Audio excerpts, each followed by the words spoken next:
Well, everyone, it's time. Now we're going to add the bacon to the porter.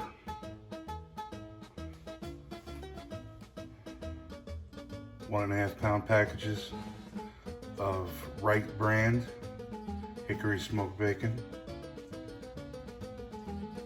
I'm going to cut them up into little pieces and then cook them. All right, everyone, this is the size that I cut the bacon at for the beer. You can see it's not really that big.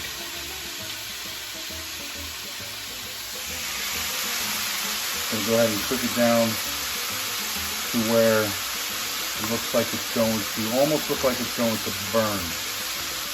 And then I'm gonna take it off and then I'm gonna put it into the bucket.